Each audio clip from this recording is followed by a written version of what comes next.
15,000 is the number of children ages 9 through 12 who are sold into forced labor on cocoa, cotton, and coffee plantations in the Ivory Coast alone. According to Global Exchange, a fair trade campaign website, 2 cents is the amount of money a coffee farmer is paid for each $3 latte that is sold. This is why organizations such as Fair Trade have been created. This gives farmers and plantation owners fair prices for what they produce so they can pay their workers decently and support their families. Hi, my name is Sheila Cook, and I would like to talk with you about fair trade, its history, its standards, and its leadership.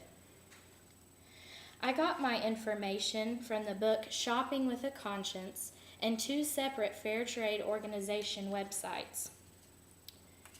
In 1946, a woman named Edna Ruth Byler went overseas to Puerto Rico as a Mennonite Central Community Volunteer, or an MCC volunteer.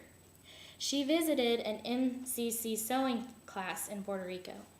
She found the women there were extremely gifted in making lace. However, these women were living in poverty in spite of their hard work.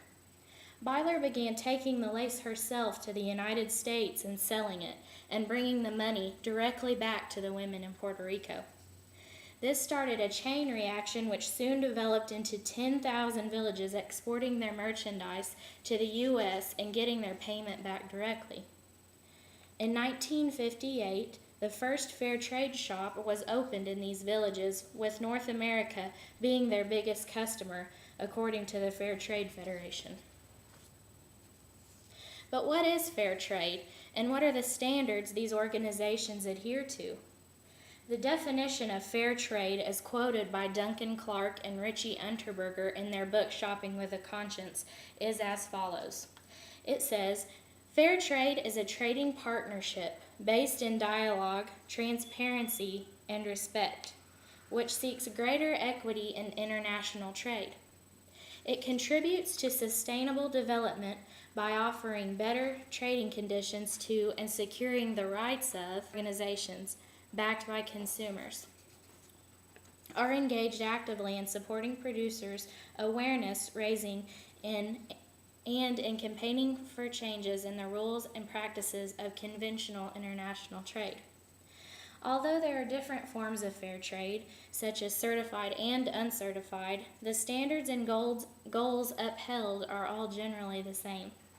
Fair trade works to improve the welfare of the producers by enhancing the market through better pay and a continuing of business transactions, to help develop opportunities, particularly women and children, to raise awareness of fair trade and its positive effects, to set examples in trade, to promote change in the rules of normal trade, and to protect human rights through sound practices.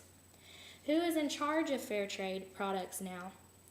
The answer to this question is found in Shopping with a Conscience as well. The Fair Trade Labeling Organization International, or FLO, is the leader in setting standards and managing fairly traded products. They achieve this by having individual inspectors who check products and visit the producers regularly. FLO has set an auditing system for the inspectors in which fair trade labeled products are checked to ensure that all things sold under the fair trade label are in fact fair trade and up to their qualifications. Fair trade is currently benefiting 800,000 farmers in 48 countries, along with another 7.5 million people. These are all being directly benefited from fair trade. This has led to farmers being able to support their families and promote community development. However, most farmers are still selling most of their product to normal trade buyers due to the lack of fair trade product buyers, as can be found on the Global Exchange website.